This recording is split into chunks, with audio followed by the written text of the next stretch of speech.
जगत में एक तो है खतरनाक मामा लंबी दाढ़ी वाला, उसको देखते ही मैं चड्ढी गीली कर देता हूँ, घर में ही रहता है। और एक है मेरी नाजुक सलोनी सी माँ, वो पूरा ख्याल रखती है, कपड़े बदल देती है, तेल वेल से मालिश कर देती है, कोई समस्या हो वो एक बढ़िया वाली है। खतरनाक सा लगता है, गंधाता है, और कई बार अपनी लंबी दाढ़ी लेके आता है और मुझे ऐसे ऐसे मेरे पेट में कर देता है और मेरी जान निकल जाती है। जब तक देह है गति तो रहेगी ही रहेगी, कर्म की धारा तो बहेगी ही बहेगी। ठीक है, तो आप ये नहीं कह सकते कि देह है और कर्म नहीं होगा। देह है और आप जबरन प्रयत्न करें कर्म ना करने का तो वो भी अपने आप में कर्म हो जाता है। तो कर्म होना है तो कर्तव्य भी होगा, कुछ करने को होगा। जब आपका कर्तव्य आपकी कामना से आता है तो उसमें आपकी स्थिति रहती है बेचैनी की, और जगत के प्रति आप रहते हैं हिंसक। मेरी स्थिति क्या है? बेचैनी की। मेरे पास कामना है जगत को लेकर के, और वही मेरा कर्तव्य बन गई है, मेरी कामना। तो मेरी अपनी स्थिति क्या है? मैं बेचैन। और जगत की ओर मैं किस दृष्टि से देख रहा हूं कि इसको नोच खसोट कर किसी तरह अपनी कामना पूरी कर लूं। तो जगत के प्रति मैं कैसा रहूंगा? हिंसक। तो हमारे कर्तव्य सब हमारी कामनाओं से निकलते हैं, और इसीलिए अपने कर्तव्यों के मध्य हम अपने आप को विकल और जगत को या तो अपना शत्रु पाते हैं, या अपना शिकार, या अपना शिकारी। चाहे जगत आपका शिकार हो, चाहे जगत आपका शिकारी हो, दोनों ही स्थितियों में जगत से आपका रिश्ता क्या है? हिंसा। आपसे आपको कोई मिल गया कमजोर तो उसके प्रति आप क्या हैं? शिकारी। तो आपका शिकार हो गया जगत। और आपको कोई मिल गया आपसे ज्यादा मजबूत तो उसके प्रति आप क्या हैं? एक शिकार। तो जगत हो गया आपका शिकारी। दोनों ही स्थितियों में, चाहे आप मजबूत हो चाहे जगत मजबूत हो, रिश्ता तो शिकार और शिकारी का ही है, तो रिश्ता तो हिंसा का ही है। कामना में यही होता है, हमारे सारे कर्तव्य कामना से निकलते हैं, इसीलिए जगत के प्रति हमारा संबंध कभी सहज नहीं हो पाता। सारा अध्यात्म बस इसी बात की खोज है कि जिए कैसे, और जीना आपको अपने देखे जगत में ही है। तो सारा अध्यात्म जगत से एक सही सहज सुंदर रिश्ते की खोज मात्र है। यही बस संबंध, उसके अलावा तो कुछ है नहीं ना जीने में। आप जी रहे हो, आपकी सारी समस्या कहाँ से आती है? जगत से ही तो आती है ना। और जगत में आपका अपना शरीर भी सम्मिलित है। 22वें श्लोक में कृष्ण बात को आगे बढ़ाते हैं। यहाँ वो कहते हैं कि अगर कामना कर्तव्य नहीं तो फिर और क्या।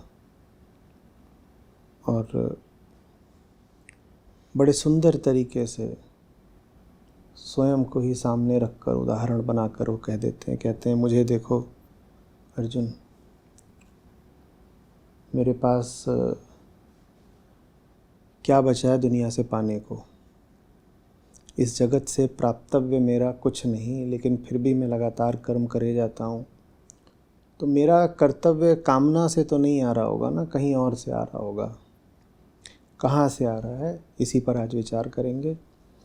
श्रीमद् भगवद गीता 3रा अध्याय 22वां श्लोक। न मे पार्थास्ति कर्तव्यम त्रिषु लोकेषु किंचन।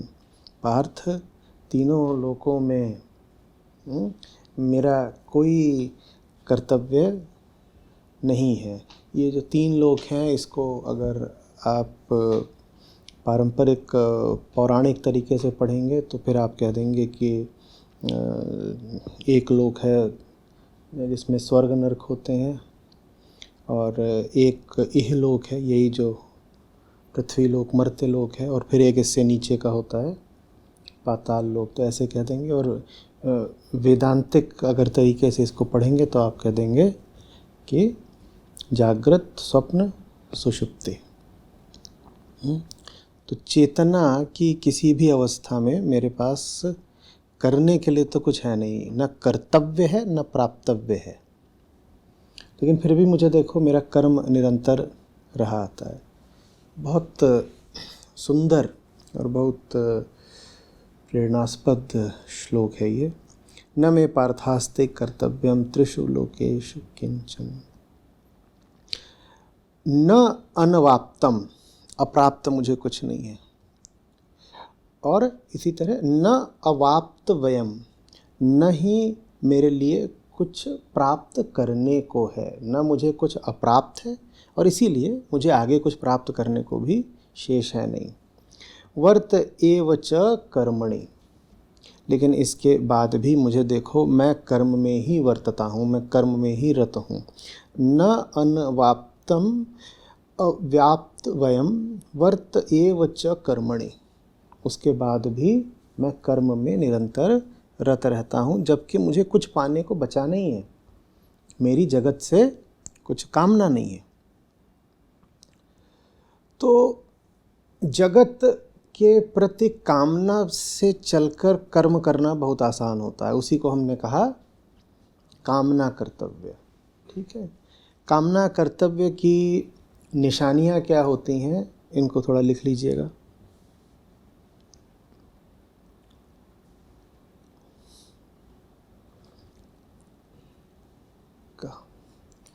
तो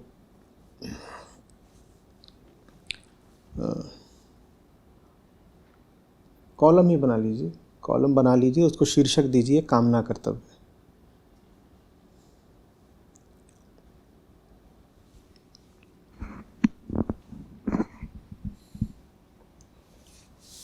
ठीक है, कामना कर्तव्य में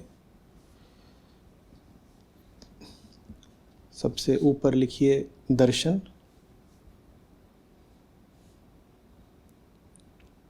ठीक है, ये पहली पात है, पहली रो है दर्शन। दर्शन में कामना कर्तव्य के नीचे लिखिए द्वैत।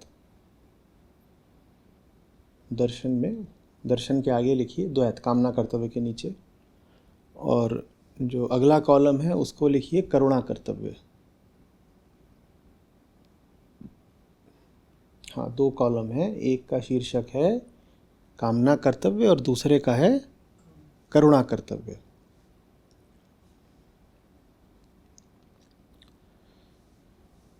तो दर्शन में कामना कर्तव्य में लिखिए द्वैत और करुणा कर्तव्य में लिखिए अद्वैत।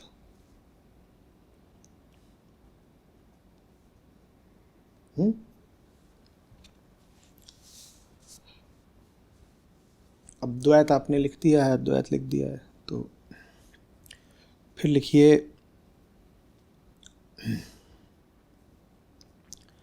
अहम। जहाँ दर्शन लिखा था उसके नीचे लिखिए अहम। अहम के आगे कामना कर्तव्य में लिखिए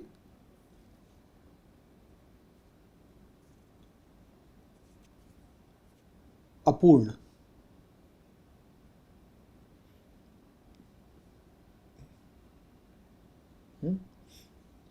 यहाँ पर कोष्ठक बना के लिख दीजिए ब्रैकेट में बेचैन।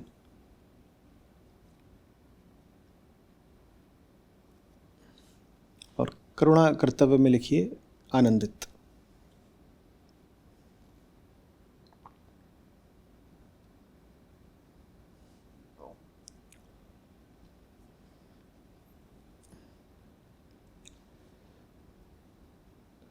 तो ये सबसे आपने इसमें क्या लिखा था, अहम ना, मैं। अब लिखिए जगत उसके नीचे। जगत में कामना कर्तव्य के नीचे लिखिए हिंसा। और करुणा कर्तव्य के नीचे लिखिए करुणा।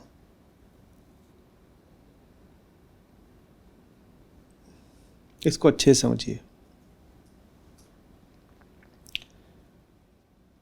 तो जब कामना कर्तव्य से आप चलते हो, जब आपकी कामना ही आपका कर्तव्य बन जाती है, तो भीतर रहती है बेचैनी और बाहर को रहती है शत्रुता। भीतर रहता है खोखलापन और बाहर की दिशा में रहती है बदहवास इच्छा। और बेचारा खोखला भूखा पैसा आदमी करेगा क्या? वो बाहर को देखेगा और कहेगा कि किसी तरीके से जो भीतर रिक्तता है उसको भरा जाए, क्योंकि बहुत परेशान करती है, बहुत सताती है। जो भी आपको कष्ट मिल रहा है उसका मूल कारण क्या है? सबसे ऊपर हमने क्या लिखा था? दर्शन। उसका मूल कारण है आपका दर्शन, आपका जगत के प्रति जो बुनियादी भाव है। और जो जगत के प्रति आपका बुनियादी भाव है वो आपको इसी सीखना नहीं पड़ता, वो आपको आपके जन्म से ही मिल जाता है। बच्चा पैदा होता है, पैदा होते ही वो दार्शनिक बन चुका होता है। बच्चा नहीं पैदा हुआ, एक दार्शनिक, एक फिलोसोफर पैदा हुआ है। भाई दर्शन क्या होता है? आप किसका दर्शन करना चाहते हो? आप सत्य का दर्शन करना चाहते हो, ठीक है, उसी को आगे बढ़ा कह दो कि आप अपनी सच्चाई का दर्शन करना चाहते हो। फिलॉसफी क्या होती है? A feeling for the reality, love for the truth. सच्चाई क्या है ये जानने से प्रेम, इसी को कहते हैं दर्शन, फिलॉसफी। तो जो बच्चा पैदा हुआ है ऐसा थोड़ी है कि वो सबसे पूछ रहा है कि बताओ सत्य क्या है। अपनी नज़र में तो वो भी सच्चाई जानता ही है। अपनी नज़र में वो क्या सच्चाई जानता है? वो अपनी देह को सच नहीं मानता क्या? आपने उसको पालने में ले लिया है, वो आपके मुंह की ओर देखता है, आपके मुंह को कोई असत्य मान रहा है, झूठ मान रहा है। आप उसको चिकोटी काट दीजिए और रोने लग जाता है, उसने कोई झूठ माना है? आपने चिकोटी काटी तो वो अपने कपड़े गंदे गीले कर देता है, फिर रोना शुरू कर देता है। उसने क्या अपना जो भी शारीरिक काम करा है उसको झूठ माना है उसने? जाना पहचाना चेहरा दिखता है तो शांत हो जाता है, मुस्कुरा भी देता है कई बार, और अनजाना चेहरा दिख जाता है तो फिर उद्वेलित हो जाता है बच्चा, छोटा बेचैन हो जाता है। उस सब चेहरे जो अलग अलग तरीके के, उनको कोई झूठ मान रहा है वो? तो बच्चे के पास भी अपना सिद्धांत है। बच्चा जो है छोटा, वो भी अपना दर्शन लेकर पैदा हुआ है। उसका दर्शन का क्या नाम होता है? द्वैत। तो द्वैत प्राकृतिक दर्शन है। प्रकृति ही आपको द्वैत दर्शन थमाकर भेजती है। और द्वैत दर्शन क्या बोलता है? दो हैं। कौन दो हैं? सबसे पहले एक मैं हूं, एक जगत है। एक जीव है, एक जगत है। एक जीव है, एक जगत है, और ये दोनों परस्पर भिन्न है। हाँ, दो के होने की शर्त ये होती है कि एक ना भी रहे तो दूसरा रहेगा। एक ना भी रहे दूसरा रहेगा, तब कहते हैं कि दो हैं। पर अगर दो इस तरीके से हैं कि एक तभी है जब दूसरा है, तो उसको फिर द्वैत नहीं बोलते। तो द्वैत का अर्थ होता है जीव है, जगत है। द्वैत में ये भी आ जाता है कि ईश्वर है एक और जगत है। और ईश्वर कौन है? जिसने जगत बनाया है। तो जगत नहीं भी रहे तो जगत को बनाने वाला तो रहेगा ही, वो कभी दोबारा जगत बना देगा, तो वो भी द्वैत में आता है। और इसी को फिर त्रैत भी कह देते हैं। त्रैत में ये तीन आ जाते हैं, ईश्वर, जीव और जगत, कहते हैं तीन है। और तीनों का एक दूसरे से मुक्त अस्तित्व है, ईश्वर, जीव, जगत। ठीक है, त्रैत को भी द्वैत का एक तरह का विस्तार समझना चाहिए, और कुछ नहीं। तो बच्चा पैदा हुआ है, वही भावना ही लेकर पैदा हुआ है कि द्वैत है, द्वैत है, द्वैत है। वो भावना उसकी बनी रहती है। वही जो उसकी भावना है उसका कर्तव्य बन जाती है। आप पैदा होते ही जो रोए थे ना, वो आपका रोना ही जीवन भर आपका कर्तव्य बन जाता है। कामना को हम ऐसे देखते हैं ऐसे कितने सुख की बात है, आहा हा। कोई बोले कि बताना क्या इच्छा है, तो आपको तुरंत अपने सुख याद आ जाती है, क्योंकि इच्छा तो सुख की ही होती है। कोई पूछे बताना क्या इच्छा, बोले अच्छा नई शर्ट चाहिए, तो क्या इच्छा है? कह रहे आज बढ़िया खाना चाहिए। तुम्हें क्या इच्छा है? गाड़ी ठीक होनी चाहिए। तो सुख तुरंत याद आता है। जैसे ही कामना की बात होती है, क्या याद आता है? सुख। सच्चाई ये है कि कामना के साथ सुख नहीं जुड़ा होता। कामना का तो जन्म ही दुख से होता है। बच्चे की जो चीख होती है ना पैदा होते ही, वो जो रोता है, वहाँ से सारी कामनाएं खड़ी होती हैं। हमारा जो अस्तित्वगत दुख है, अस्तित्वगत दुख माने क्या? दुख इसलिए क्योंकि मैं हूँ। वो दुख किसी और बाहरी वजह से नहीं है, वो दुख मेरे अपने होने की वजह से है। मेरे साथ कुछ नहीं हो गया है कि मैं दुखी हूं, मैं हो गया हूं, मैं इसलिए दुखी हूं। बच्चे के साथ कुछ गलत हो गया है क्या, काहे को रो रहा है वो पैदा हुआ है तो किसी ने चाटा तो मार नहीं दिया उसको, तो रो क्यों रहा है? पैदा हुआ है, रो रहा है बेकार में। वो पैदा होकर रो रहा है, मैं पैदा हुआ ही क्यों, इस बात पे रो रहा है। बात को समझना।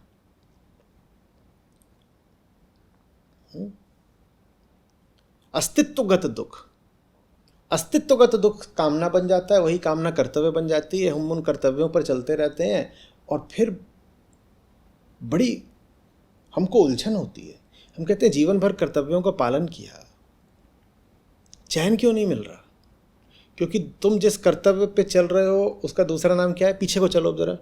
तुम जिस कर्तव्य पर चल रहे हो उसका दूसरा नाम क्या है? कामना। और कामना का दूसरा नाम क्या है? दुख।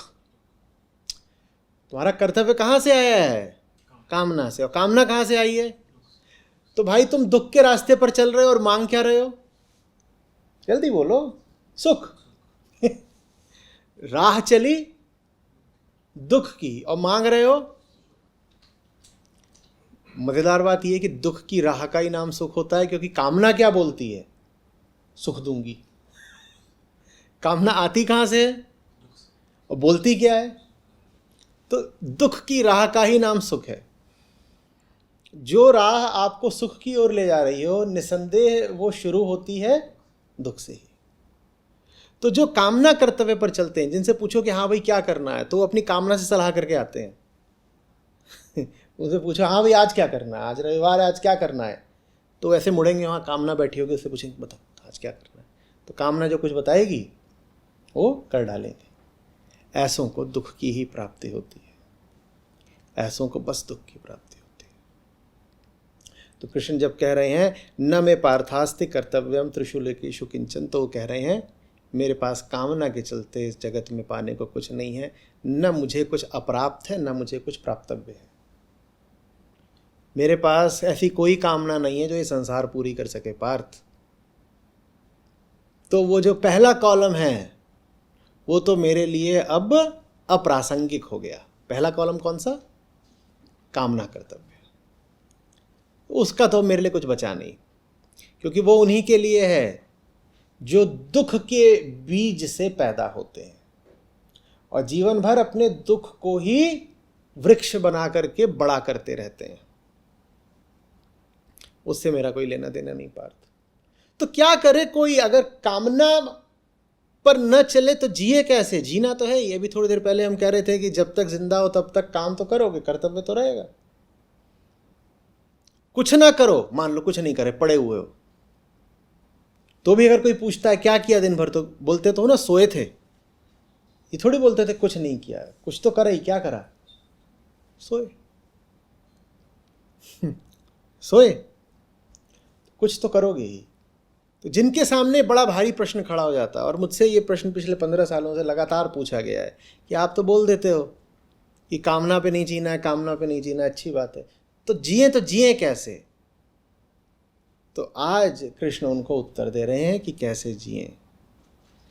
जो दूसरा स्तंभ आपने खड़ा करा है आज, उसको देख लीजिए। जो दूसरा कॉलम है उसको देखिए। कैसे जिए? करुणा कर्तव्य। अब करुणा कर्तव्य में स्वयं के लिए करने को कुछ प्राप्तव्य नहीं रहता, कोई कर्तव्य नहीं शेष है। क्योंकि अपनी क्या स्थिति है, क्या लिखा है आपने, अपनी क्या स्थिति है उसमें? जब आप करुणा पे चलते हो तो अपनी क्या स्थिति है? आनंद की। हम तो पहले ही आनंदित हैं। और जब आप कामना कर्तव्य पर चलते हो तो आपकी क्या स्थिति रहती है? दुख की। जब आप कामना कर्तव्य पर चल रहे हो तो आपकी क्या स्थिति है? ठीक से बनाया है, कुछ उल्टा पुल्टा पढ़ रहे हो? हाँ, करुणा कर्तव्य है। करुणा कर्तव्य में मैं तो पहले ही आनंदित हूं, मैं क्या पाऊंगा दुनिया से? पराठे वाली गली में घुसा जरूर ऊपर खा पी के, मैं यहां क्या उठाऊंगा? तो आया हूं यहां पे, तो तुम आए किस लिए फिर? यहां पे खा चुके, पी चुके, बढ़िया तृप्त लग रहे हो, डकारे मार रहे हो, मुंह पे ऐसे बढ़िया पोंछ रहे हो, क्या खाया है, वाह। तो यहाँ पराठे वाली गली में काहे को आए हो? तो क्या उत्तर है? करुणा कर्तव्य। करुणा कर्तव्य में कर्तव्य रहता है, यद्यपि आप नहीं रहते। कुछ करने को है, हालांकि अपने लिए करने को कुछ भी नहीं। करने को बहुत कुछ है, पर अपने लिए करने को कुछ भी नहीं। तो फिर क्यों कर रहे हो? उत्तर क्या है? जगत के प्रति करुणा है। और जो कामना से वशीभूत होकर निकलता है जगत में कुछ करने को, उसके पास जगत के लिए क्या होती है? हिंसा। वो निकला है कि जगत को नोच खसोट ले, कोई छोटा मिल गया तो उसको दपच दिया, दबा दिया, और कोई बड़ा मिल गया तो उसको नमस्कार कर लिया। छोटे का शिकार और बड़े की चापलूसी, यही तो आम आदमी की जिंदगी है ना। इसी को तो हम पॉलिसी बोलते हैं। सक्सेस गारंटीड, सफलता निश्चित मिलेगी, इसी को नीति बनाइए जीवन की। क्या? जो कमजोर मिले उसको दबाते चलो, और जो बड़ा मिले, मजबूत मिले, बलवान धनवान मिले, उसके चाटुकार बन जाओ। ये तब होता है जब आप द्वैत दर्शन से शुरू करते हैं, जब आप वही बच्चा रह जाते हैं जिसने पैदा होते ही चीख मारी थी, बड़े ही नहीं हुए, गुब्बारा फूल गया बस। कितना बड़ा लगता है ना ऐसे, इतना सा गुब्बारा, अब फूल कितना बड़ा हो जाता है। ज्यादातर लोग हम में से बस फूलते हैं, कभी बड़े नहीं होते। उम्र बढ़ती है, परिपक्वता नहीं आती। गुब्बारा ऐसे इतना सा है गुब्बारा, बीज गुब्बारा, फिर उसमें क्या करा, पूरा फुला दिया, फिर उसको ऊपर टांग दिया। अब या तो उसकी अकाल मृत्यु होगी, कोई आके नालायक उसमें सुई डाल देगा, हैप्पी बर्थडे टू यू। नहीं तो टंगा भी रह गया तो देखा है गुब्बारे जो 15-20 दिन टंगे होते हैं वो कैसे हो जाते हैं? जैसे हमारी शक्ल हो जाती है जब हम 60-70 के हो जाते हैं, झुर्रियाँ पड़ जाती हैं उनमें, ऐसे लटके हुए गुब्बारे। देखें महीने भर पुराने लटके हुए गुब्बारे वहाँ पर। इससे अच्छा लगता है इन्हें फोड़ ही दिया होता, ज़्यादा बेहतर रहता। वो अपनी हालत पे मरसिया पड़ रहा है अपना,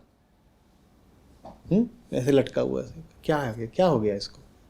वे मक्खियाँ आके बैठा करती हैं उन पे। कमज़ोरों बीमारों का और क्या हाल होता है, बुढ़ा जाएंगे, मक्खियाँ बैठ रही हैं। बड़ा नहीं हुआ था, बस फूला था। यही हमारा जीवन रहता है, बड़े नहीं होते। हम वही बच्चे रह जाते हैं जिसने शुरुआत ही करी थी द्वैत से, मैं हूं और जगत है। और जगत में क्या क्या है? जगत में एक तो है खतरनाक मामा, लंबी दाढ़ी वाला, उसको देखते ही मैं चड्ढी गीली कर देता हूं, वो घर में ही रहता है। और एक है मेरी नाजुक सलोनी सी माँ, वो पूरा ख्याल रखती है, कपड़े बदल देती है, तेल वेल से मालिश कर देती है, दूध पिला देती है, कोई समस्या हो वो एक बढ़िया वाली है। तो जगत के दो अर्थ है मेरे लिए। मामा माने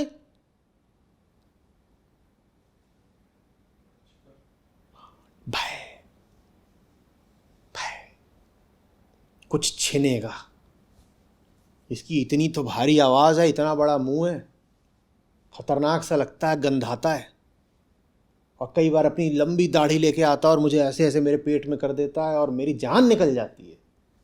अब वो ये सब बातें भाषा में नहीं बोल सकता, लेकिन भीतर उसके भाव यही उठता है, दूर हट, तुम कमरे में घुस रहे हो, तुमको देख रहा है, बोल नहीं रहा दूर हट, पर उसका भाव पढ़ो, यही है। तो जगत के दो अर्थ हैं, एक मामा वाला अर्थ, कोई ऐसा जिससे खतरा है, भय, और दूसरा माँ वाला अर्थ, कोई ऐसा जिसकी कामना है। तो उस बगल में ही बैठी रहा कर, मेरे हिला ना कर।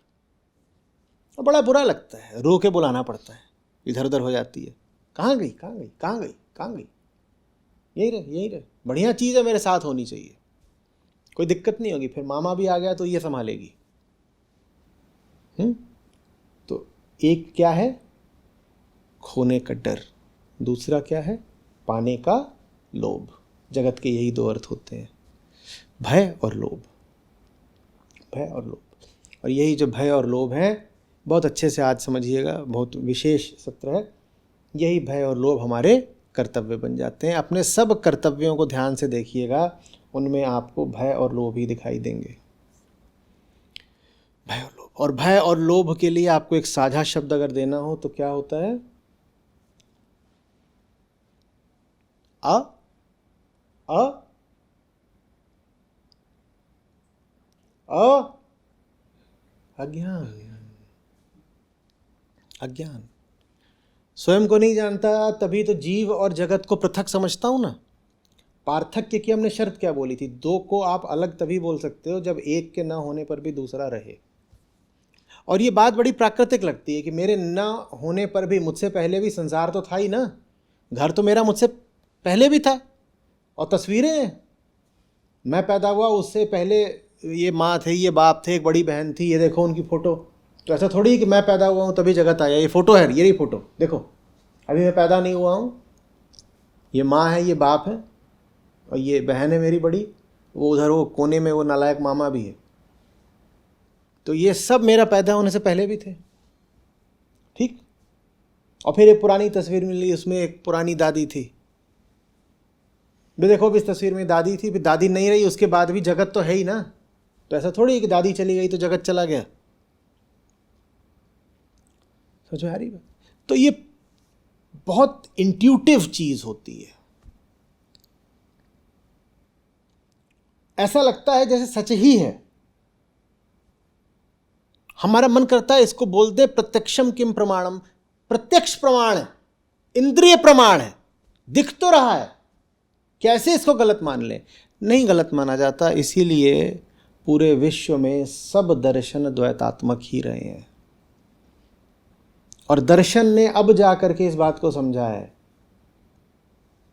कि दर्शन की शुरुआत में ही भूल हो जाया करती थी। हम मान लेते थे एक हम है, एक दुनिया है, चलो सच्चाई का पता करते हैं। जब शुरुआत ही मान्यता से हो रही हो तो सत्य की प्राप्ति की कोई संभावना नहीं रह जाती। तो भारत का ये विशेष योगदान, योगदान छोटा शब्द है, वरदान रहा है पूरे विषय को, कि भारत ने अद्वैत दिया। अद्वैत सोचने की चीज़ ही नहीं है, आप कितना विचार कर लो आपके खोपड़े में नहीं आएगी, सोच सोच के अद्वैत तक आदमी पहुंचते ही नहीं है। उसके लिए बहुत विशेष ध्यान, उसके लिए बड़ी विशिष्ट निष्ठा चाहिए, तब जा कर के अद्वैत सूझता है। नहीं तो सारा जो हमारा ज्ञान है ना, वो इंद्रियों से हम तक आता है, और इंद्रियां कभी ये थोड़ी बोलेंगी कि जो हमें दिखाई दे रहा है वही झूठ है। तो अद्वैत बहुत अनूठा होता है, न्यारा होता है, काउंटर इंट्यूटिव होता है। कभी ये सोचता ही नहीं कि इंद्रियां जो दिखा रही हैं वो इंद्रियों के ही भीतर से उठता हुआ धोखा है। ऐसा लगता है एक सत्य तो वो रहा दीवार, और एक सत्य ये रहा मैं, एक सत्य वो रहा जगत, और दूसरा सत्य ये रहा जीव। भारत में ऋषियों ने, विचारकों ने इसी बात को पकड़ लिया, बोले दो सत्य कहां से लाए तुम। संत कबीर कहते हैं, भाई रे दुई जगदीश कहां से आया। भाई रे दुई जगदीश कहां से, सत्य तो दो नहीं हो सकते, क्योंकि सत्य की पहचान क्या है, अनंतता। अनंतता माने कोई सीमा नहीं होगी। और अगर दो सत्य हैं कि जीव भी सत्य है और जगत भी सत्य है, तो दो अनंत तो हो नहीं सकते ना। क्यों नहीं हो सकते, क्योंकि अनंत माने असीम, असीम माने जिसकी कोई सीमा नहीं हो सकती। और अगर दो सत्य हैं तो दोनों की एक सीमा बनेगी, भाई एक खत्म होगा तभी तो दूसरा शुरू होगा ना। तो वहीं पे बात फंसी, उन्होंने कहा कुछ गड़बड़ है, कुछ गड़बड़ है, ये द्वैत वाले सिद्धांत में, इस मॉडल में ही कुछ गड़बड़ है। दो नहीं हो सकते, होगा तो एक ही होगा। अब वो एक कैसे होगा, तो उस पर और सोचा, विचारा, देखा, ध्यान किया, तो उसमें से फिर उठता है अद्वैत। द्वैत रहेगा तो कामना कर्तव्य रखना ही रखना पड़ेगा, बच नहीं सकते। और किसने कहा है कि द्वैत रखो, किसने कहा है कि वही जो छोटा सा बच्चा पैदा हुआ था वही बने रह जाओ जीवन भर। और अद्वैत रहेगा तभी करुणा कर्तव्य आता है। करुणा कर्तव्य में क्या होता है, करुणा कर्तव्य कहता है देखो, जगत से तो मुझे कुछ मिल नहीं सकता। श्री कृष्ण यहाँ जो कह रहे हैं वो अद्वैत की उच्चतम अभिव्यक्ति है। दुनिया से पार्थ मुझे कुछ मिल ही नहीं सकता। क्यों? क्योंकि दुनिया मुझसे अभिन्न है। जो मैं ही हूं उसको खाकर मेरा पेट क्या भरेगा? कि भरेगा? भरेगा? ब्रेड बनाई, अपने हिस्से में एक ही आई, 4 जाके आचार्य जी को खिलाई, अपने हिस्से में कुल 1 आई। अब जब 1 आई तो भूख ने ली अंगड़ाई, कह रहे 1 और चाहिए, 1 और चाहिए। तो फिर बड़ी जुगत लगाई। क्या जुगत लगाई? आईने के सामने खड़ी हो आई, आईने के सामने खड़ी हो आई तो 1 ब्रेड रे 2 बनाई। अब कितनी हो गई? 2। तो पेट के आप दूना भरेगा भाई, पेट के आप दूना भरेगा भाई। ये द्वैत की मूर्खता है। तुम अपनी ही आकृति से, प्रतिबिंब से, छाया से अपना पेट भरना चाहते हो।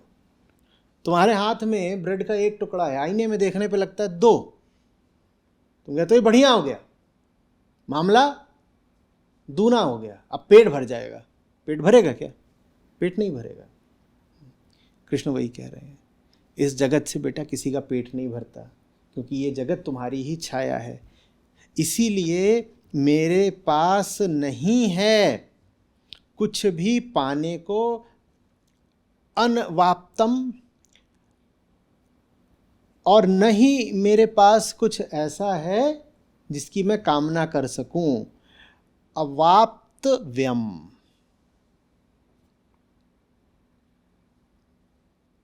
वो जो दूसरी ब्रेड है वो वही है जो मेरे हाथ में है, ठीक उतनी बड़ी है जितनी मेरे हाथ में। हाँ, एक अंतर होता है। आपके घरों में जो होते हैं उन्हें भौतिकी की भाषा में कहते हैं सिंपल मिरर। सिंपल मिरर में यही होता है कि आपके हाथ में जितना उतना ही सामने दिखाई देता है। जगत सिंपल मिरर नहीं है, जगत लेंस है, जगत खुफिया मिरर है। ये जो आपके रियर व्यू मिरर होते हैं, कौन से होते हैं? उसमें क्यों नीचे लिखना पड़ता है कि वो यमराज जितना दूर दिख रहा है उतनी दूर है नहीं, पास है। Things in objects, objects in the mirror are nearer than they appear,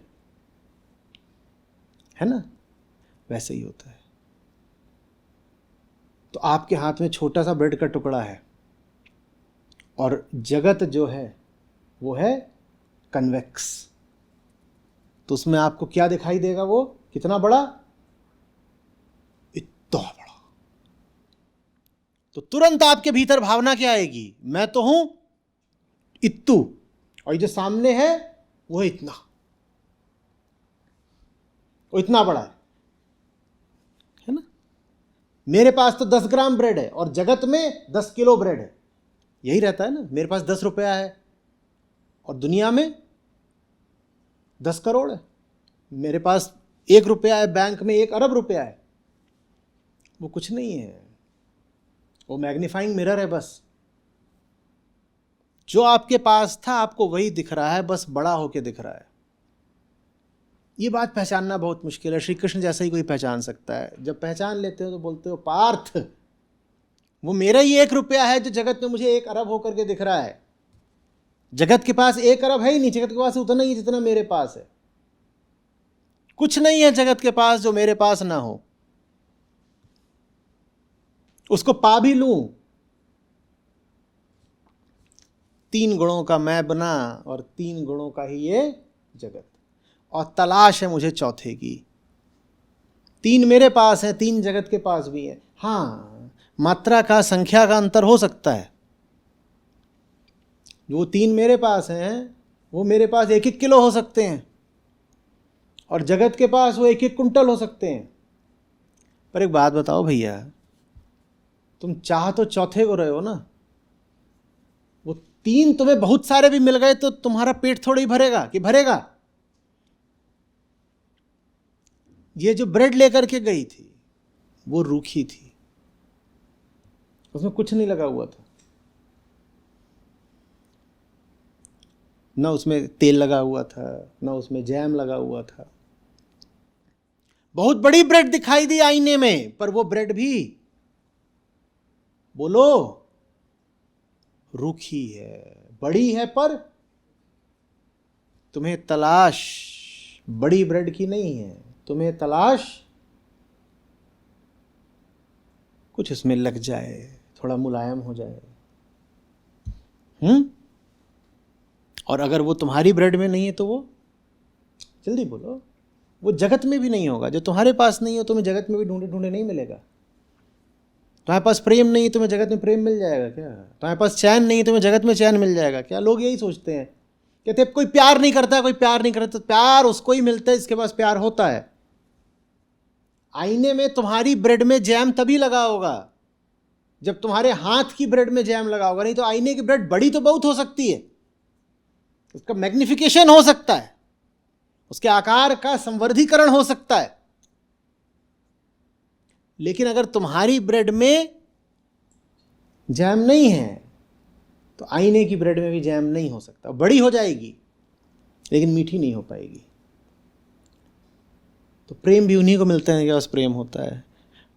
भरोसा उन्हीं को मिलता है जिनमें भरोसा कर पाने की काबिलियत होती है। तुम किसी पे भरोसा नहीं कर सकते, तुम्हें लगता है लोग तुम पे भरोसा करेंगे। चैन उन्हीं को मिलता है जो चैन दे सकते हैं, और चैन दे वही सकते हैं इनके पास चैन होता है। जिसके पास होता है उसे और मिलता है, जिसके पास नहीं होता उसको कुछ नहीं मिलता है। तो जो आपको ना मिल रहा हो, जान लीजिए आपको इसीलिए नहीं मिल रहा है क्योंकि आपके पास है नहीं। ये कैसी अजीब बात कर रहे हैं, क्या हो गया इनको? अरे हमारे पास होता ही तो हम तलाशते क्यों? तुम्हारे पास नहीं है इसीलिए क्योंकि तुम तलाश रहे हो। तुम तलाश के सोच रहे हो बाहर मिलेगा, बाहर नहीं होता है, पहले अपने पास होता है फिर बाहर दिखाई देता है। जो चीज़ तुम्हारे पास नहीं है वो बाहर तुम्हें कहीं नहीं दिख सकती। तो पार्थ, बाहर से पाने को मेरे पास कुछ नहीं है, कुछ नहीं है। तो जगत के प्रति मैं कोई कामना रखता नहीं, कुछ नहीं करता। लेकिन आप इतना कुछ करते रहते हो, आप लगातार कर्म में रत रहते हो। क्यों करते हो? उसे करुणा कहते हैं पार्थ। उसको तुम दो तरीके से समझ सकते हो। एक तरीका समझने का यह है कि मैं इतना आनंदित हूं कि मैं कुछ कुछ करता रहता हूं, मैं इतना मगन हूं कि मैं नाचता रहता हूं, मैं अपने आप में इतना प्रसन्न हूं कि मैं नाचता रहता हूं। ऐसे समझ सकते हो। या ये कह सकते हो कि इसको देखता हूं ये जितने सब घूम रहे हैं, और देखता हूं कि अपनी अपनी दृष्टि में तो सभी दुखी हैं, तो मैं जो भी कुछ करता हूं मैं उनके लिए करता हूं। तो अगर पूछोगे ही कि अगर कामना से आप नहीं करते तो किस वजह से करते हो, तो मैं तुम्हें दो जवाब दे दूंगा, जो पसंद आए उठा लेना। पहला जवाब है अपने आनंद से करता हूं, और दूसरा जवाब है उनके लिए करुणा से करता हूं। तो जो जिसको आपने करुणा कर्तव्य लिखा है उसी के आगे कोष्ठक बना के लिख दीजिए आनंद कर्तव्य। जो कामना कर्तव्य है उसके विपरीत जिसको आप करुणा कर्तव्य लिख रहे थे, उसी का दूसरा नाम आनंद कर्तव्य भी है।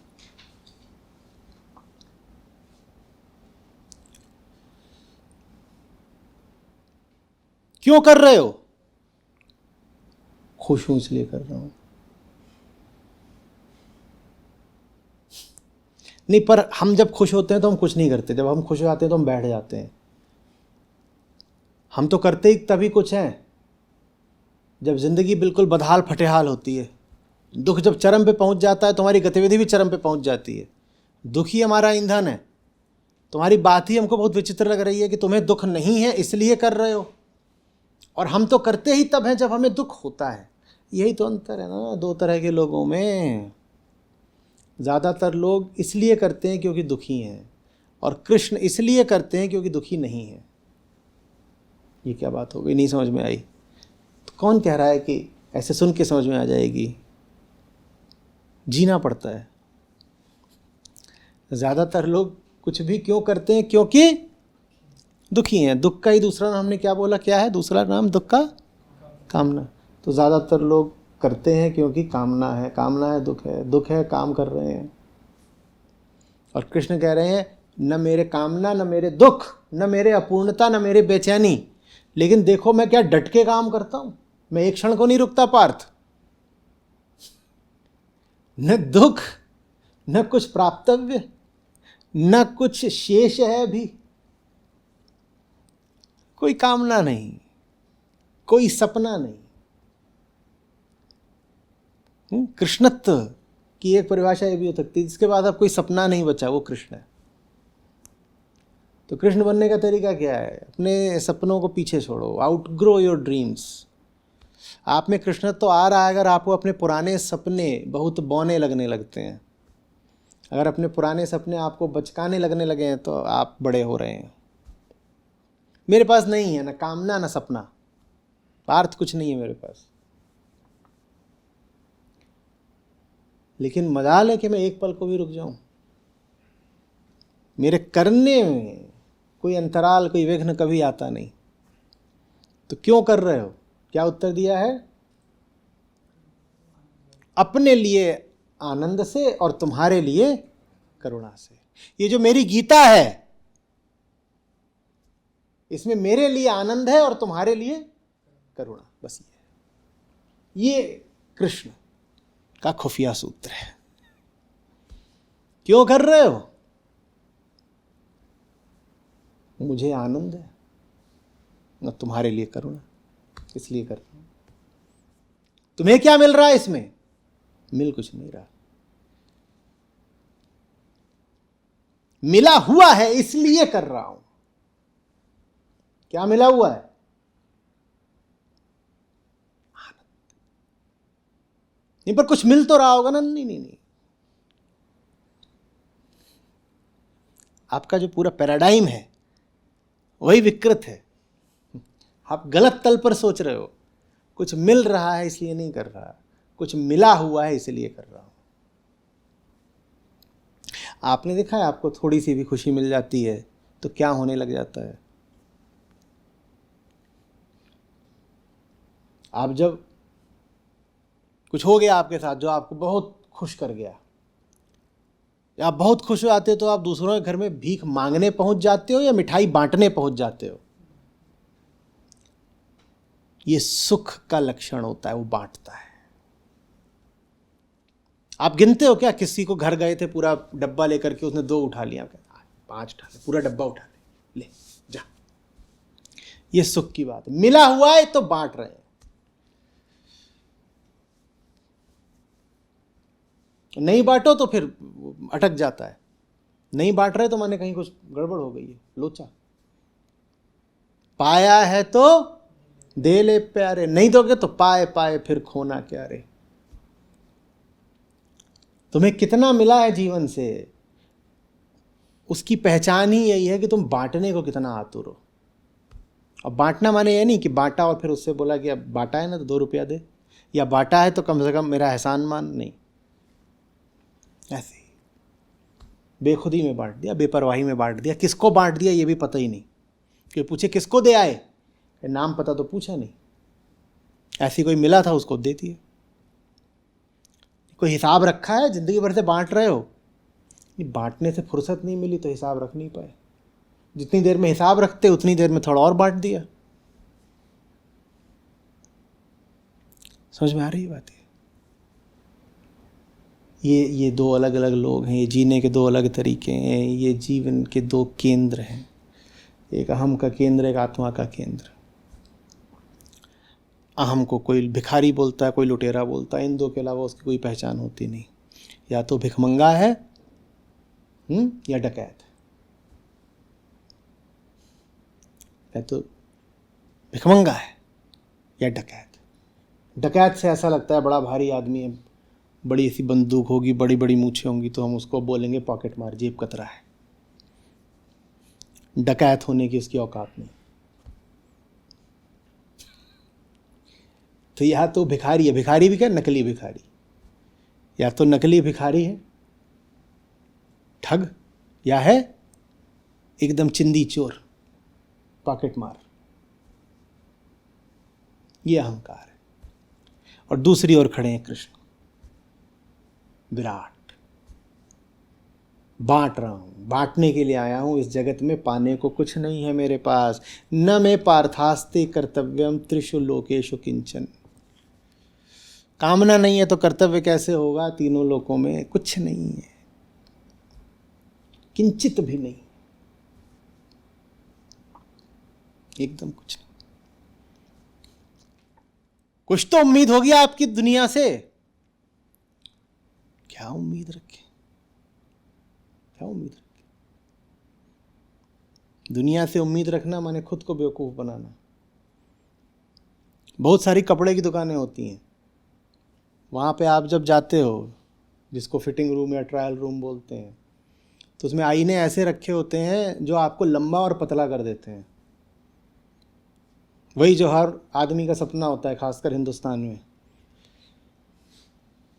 तो आईना ऐसा होता है कि उसमें अपने आप को देखेंगे तो आप कमर से 10% कम और कद से 10% ज़्यादा हो जाते हैं। तो आप सोचते हैं कपड़े की वजह से हुआ है। कि आप वहाँ जाके अपने आप को नया कपड़ा डाल के देख रहे तो कहते वाह बड़ा बढ़िया लग रहा हूँ, पतला दिखाई दे रहा हूँ इसमें।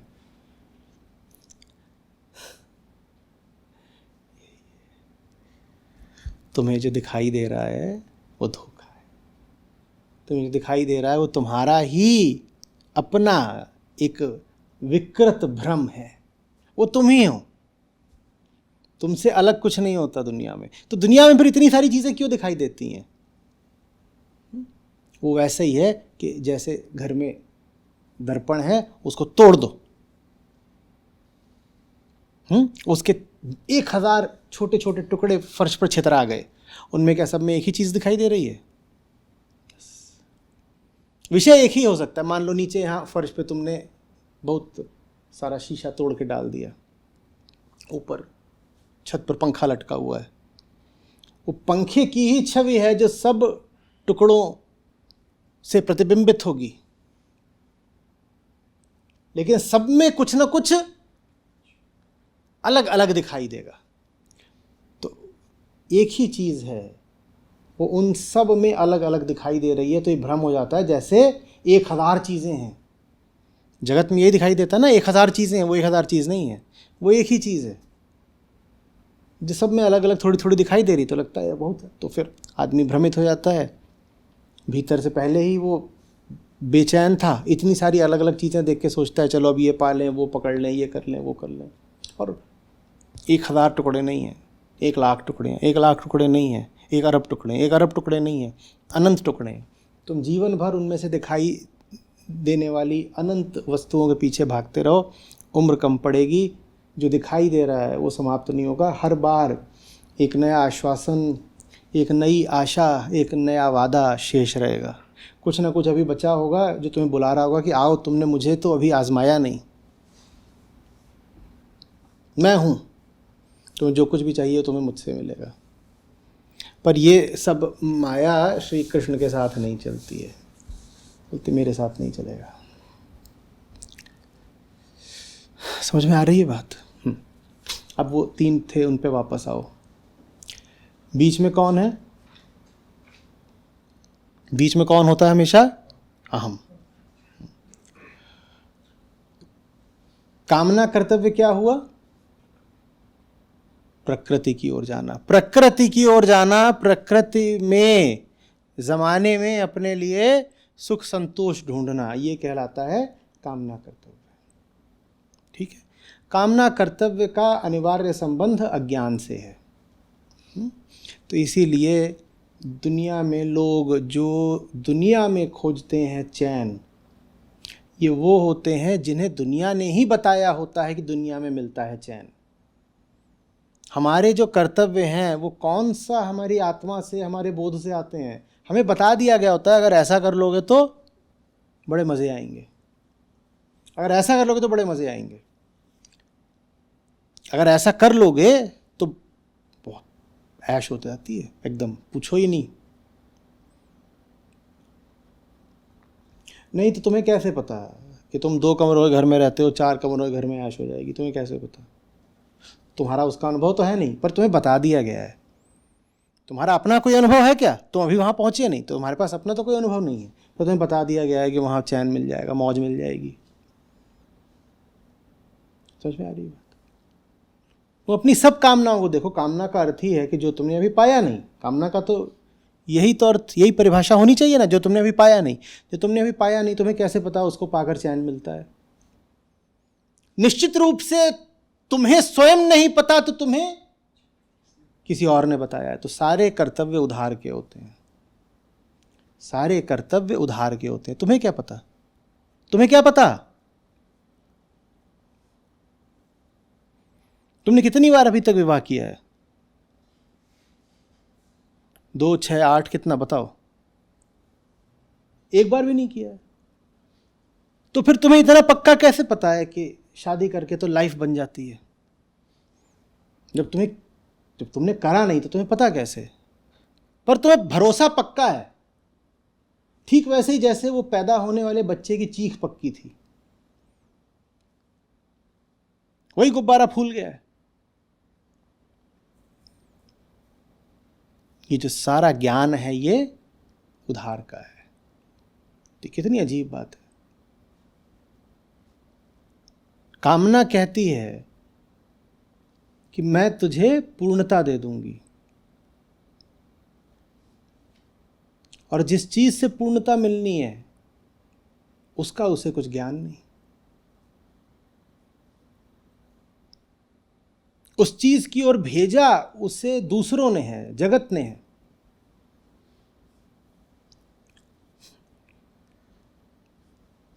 एक काम करिए,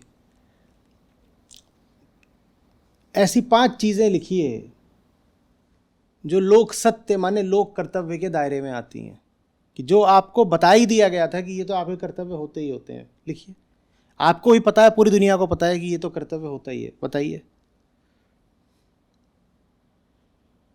ये तो करना ही होता है ना।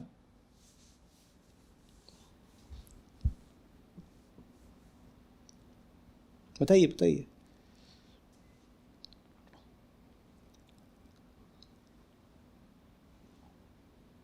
और अब बताइए कि ये सब बातें आपको किसी और ने ना बताई होती तो क्या ये खुद ब खुद कभी आपके मन में आती? ये सब कुछ जो अब आपको इतना प्रत्यक्ष लगता है, इतना सामान्य, साधारण, ऑब्वियस लगता है, ये सब आपको बताया नहीं गया होता, तो क्या कभी इसका विचार भी आपको आता? बोलो, कभी आता विचार?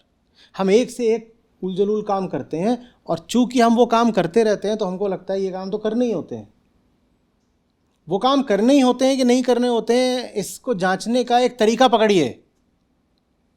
अपने आप से पूछिए, किसी ने बताया नहीं होता तो क्या मैं ये काम कभी करता? अगर किसी ने मुझे रटा नहीं दिया होता तो क्या मैं ये काम कभी करता? खुद करता क्या?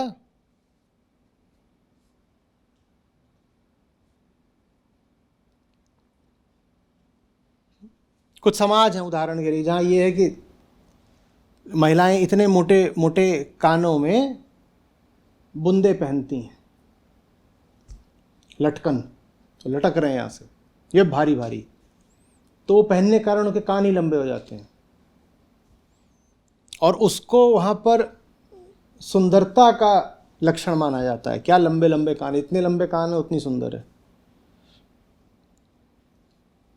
अब ऐसी बच्ची जब छोटी होती है तो उसके गले में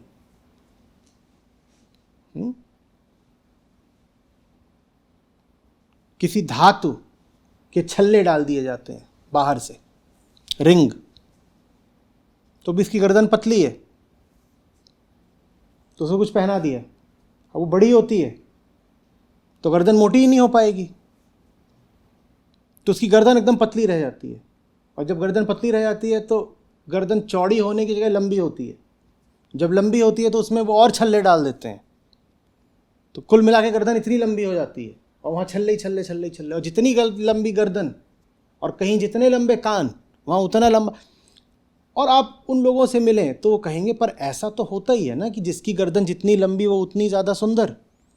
प्रश्न ये है कि अगर तुमको ये बताया नहीं गया होता तो क्या तब भी तुम ये बात मानते? अगर तुमको ये बताया नहीं गया था तो क्या तुम ये बात मानते? इसी बात को आप आगे बढ़ाएं अगर, और सुंदरता के मानक कैसे परिवर्तित होते रहे इसको आप अगर देखें कि सन 1900 में किस देह आकृति को सुंदर माना जाता था, फिर 1910 में किसको, 1920 में किसको, 1930 में किसको, तो आप हैरान रह जाएंगे। और अगर आप पुरानी ग्रीक प्रतिमाओं में जाएं तो वहाँ पुरुष हो या स्त्री हो उनकी थोड़ी सी तोंद निकली रहती है,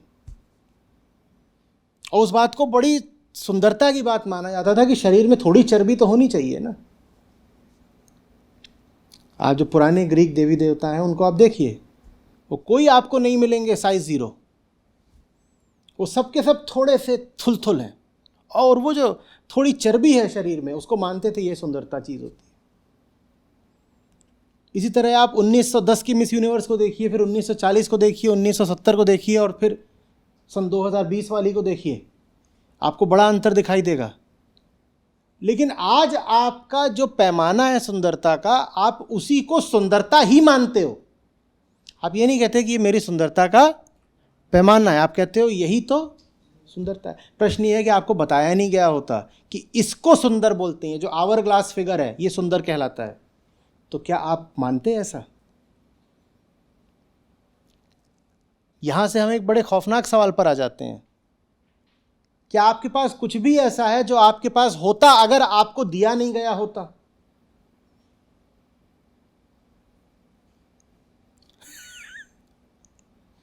आपके पास क्या कुछ भी ऐसा है जो आपके पास होता अगर आपको दिया नहीं गया होता? शायद कुछ भी नहीं है। शरीर से लेकर विचार तक, जान से लेकर पहचान तक, हमारे पास कुछ भी ऐसा नहीं है जो अगर हमें कोई भी ना देता तो भी हमारे पास होता। अब इसी बेचारगी से उबरने का नाम है अध्यात्म। अध्यात्म कहता है एक है जो तुम्हारी चीज़ अपनी है, जो कोई न दे तो भी तुम्हारी है, बल्कि वो चीज़ ऐसी है कि कोई और तुम्हें दे ही नहीं सकता। उसको आत्मा कहते हैं। आत्मा अकेली है जो अपनी है। आत्मा अकेली है इसीलिए इस पर भरोसा किया जा सकता है, जो कभी छीन नहीं सकती। अपनी है ना, कैसे कोई छीनेगा? जो कुछ दूसरों से आया है वो तो छीन भी जाएगा। समझ में आ रही है बात? तुम्हें कैसे पता है कि तुम जो शर्ट पहनते हो उसमें बटन छाती की ओर ही होने चाहिए? बोलो, पीछे की ओर क्यों नहीं? और ऐसी भी पोशाकें होती हैं जिनमें पीछे की ओर बटन होते हैं, पर तुम्हें अभी ऐसी शर्ट दे दी जाए जिसमें पीछे को बटन हो तो तुम कहोगे नालायकी। ऐसा थोड़ी होता है, ऐसा थोड़ी होता है। तुम्हें कैसे पता कि बटन छाती की ओर ही हो, पीछे पीठ की ओर क्यों नहीं हो सकते? बोलो, क्यों नहीं हो सकते? नहीं, ऐसा तो सोचा नहीं, ऐसा तो सोचा ही नहीं।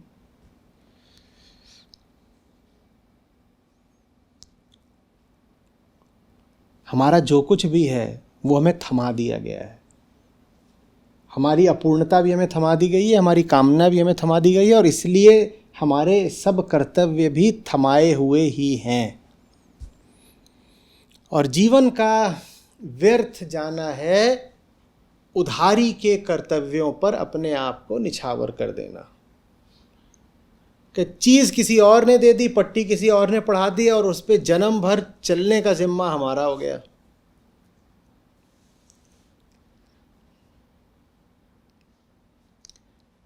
बात किसी और की है, उस बात को जीने की जिम्मेदारी हमारी हो गई। काहे को भाई?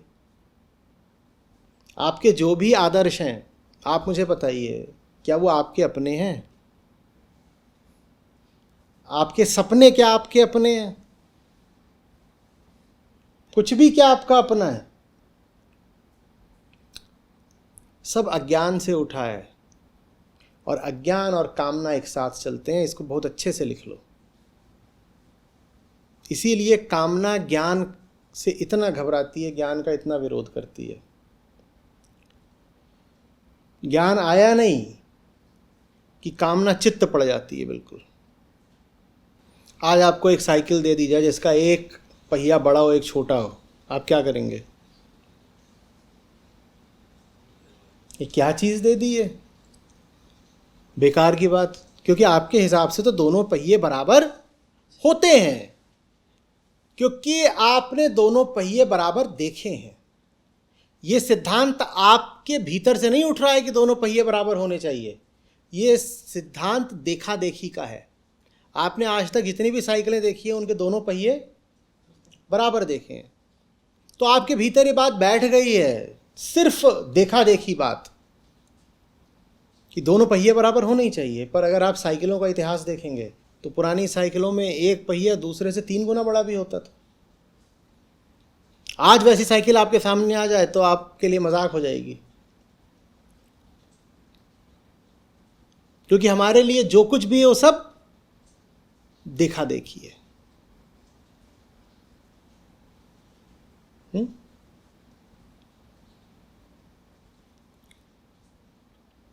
कमरे चौकोरी क्यों होते हैं? कमरे गोल क्यों नहीं होते? आपको किसी गोल कमरे में डाल दिया जाए, आप गोल गोल घूम जाएंगे, कहेंगे चक्कर आते हैं इसके अंदर, उत्तर दक्षिण कुछ पता ही नहीं चल रहा, ये क्या हो गया?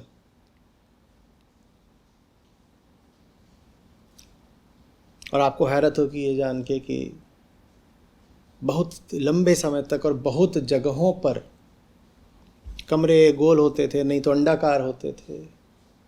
ये अनिवार्य रूप से 90 अंश का कोण बहुत आधुनिक बात है।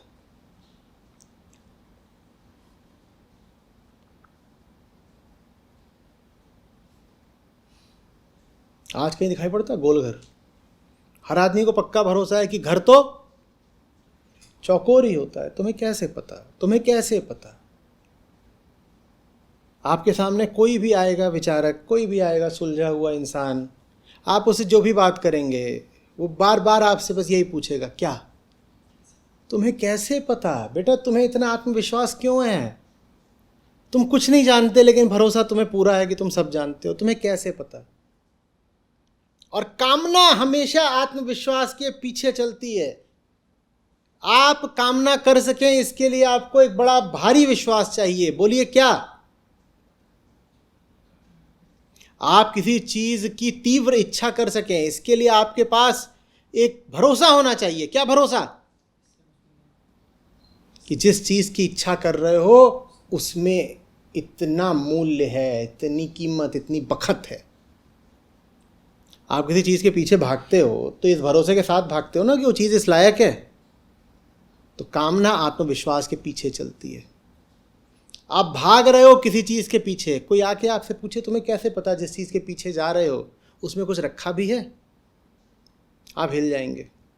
इसीलिए कामुक आदमी, एक कामी मन कभी आत्म अवलोकन स्वीकार नहीं करता। अगर उसने अपने भीतर झांक के देख लिया तो उसे अपनी कामनाओं की बेहूदगी नजर आ जाएगी। तुम्हें कैसे पता? तुम जिस चीज के पीछे जा रहे हो तुम्हें कैसे पता उस चीज में कुछ दम है? नहीं पर मुझे ऐसा लगता है। नहीं, तुम्हें कैसे पता? ले दे करके जानते हो तुम्हारा आखिरी तर्क या उत्तर क्या होगा? सब लोग तो उस चीज के पीछे जा रहे हैं ना, इसलिए मैं भी जा रहा हूं। मुझे पता कुछ नहीं है। पता आपको कुछ भी नहीं है कि आप जो कुछ कर रहे हो क्यों कर रहे हो। आपके पास ले दे के बस एक ही तर्क है, और वो तर्क है भीड़ का, वो तर्क है भेड़ का, वो तर्क है अनुगमन का, अज्ञान का। पर सब ऐसा करते हैं तो सब थोड़ी बेवकूफ है।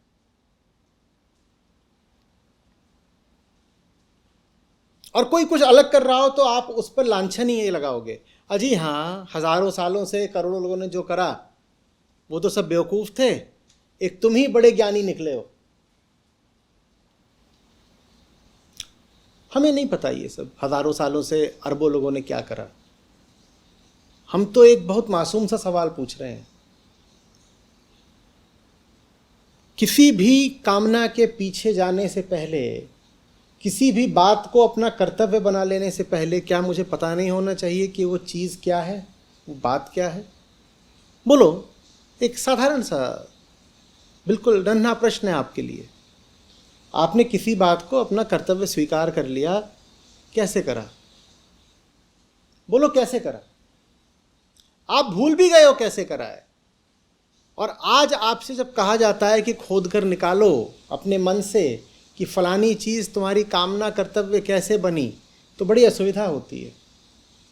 कुछ नज़र नहीं आता कि कब हुआ था ऐसा कि हमने अज्ञान में किसी धारणा को, किसी विश्वास को पकड़ लिया था। जैसे नशे में किसी से शपथ ले ली गई हो, उसको याद ही नहीं आएगा, पर उससे प्रतिज्ञा ले ली गई, उससे वादा, कसम उससे उठा ली गई।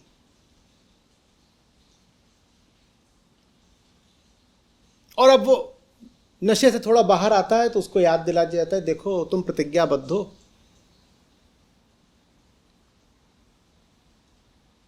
और उसने भी इस बात को मान लिया है कि अब उसने कसम उठा ही ली है तो फलाना काम उसको अब करना है ही है। लेकिन पूछो कि बताओ कब कब कब खाई थी, कब उठाई थी शपथ, उसे कुछ याद नहीं आएगा, क्योंकि जब शपथ ली थी तब वो बेहोश था। हमारी भी सारे कर्तव्य हमारी बेहोशी में निर्धारित होते हैं।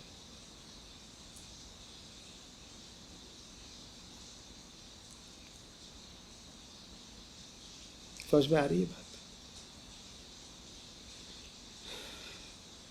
गीता का अर्थ है कामना कर्तव्य से मुक्ति। उसी मुक्ति के लिए दूसरा नाम है करुणा कर्तव्य। कामना कर्तव्य से मुक्ति का अर्थ कर्तव्य से मुक्ति नहीं होता। देखो कृष्ण दोनों बात बोल रहे हैं। एक और तो ये बोल रहे हैं मैं कामना के लिए कुछ नहीं करता, साथ ही साथ ये भी तो बोल रहे हैं कि मैं दिन रात करता हूं। एक और तो ये कर रहे हैं, कह रहे हैं अपने लिए कुछ नहीं करता, लेकिन साथ ही साथ ये भी कह रहे हैं कि दिन रात करता हूं। तो कामना कर्तव्य का अर्थ, कामना कर्तव्य से मुक्ति का अर्थ कर्तव्य से मुक्ति नहीं होता। कामना कर्तव्य छोड़ने का अर्थ कर्तव्य छोड़ना नहीं होता। कामना कर्तव्य छोड़ने का अर्थ होता अब हमने एक बहुत बड़ा परा व्यक्तिगत निष्काम कर्तव्य स्वीकार कर लिया है। कौन सा कर्तव्य? करुणा कर्तव्य, आनंद कर्तव्य। यह आपकी रुचि पर है, आप कैसे लेना चाहते हो। करुणा कर्तव्य बोलो तो कई लोगों को ऐसा लगता है कुछ रोने धोने की बात हो रही है क्या, तो उसको ऐसे पढ़ लो, आनंद कर्तव्य। और अगर करुणा कर्तव्य को आनंद कर्तव्य कहना है तो कामना कर्तव्य को क्या बोलना पड़ेगा? दुख कर्तव्य। कृष्ण कह रहे हैं दुख कर्तव्य को छोड़ो, आनंद कर्तव्य की ओर आओ, मेरे साथ आओ। जीवन का तो अर्थ ही है कर्तव्य। लगातार करना पड़ेगा, चलना पड़ेगा, चरैवेति चरैवेति। लेकिन तुम दुख से नहीं चलो, तुम आनंद से चलो। तुम कामना की ओर नहीं चलो, तुम करुणा की ओर चलो। समझ में आ रही बात ये?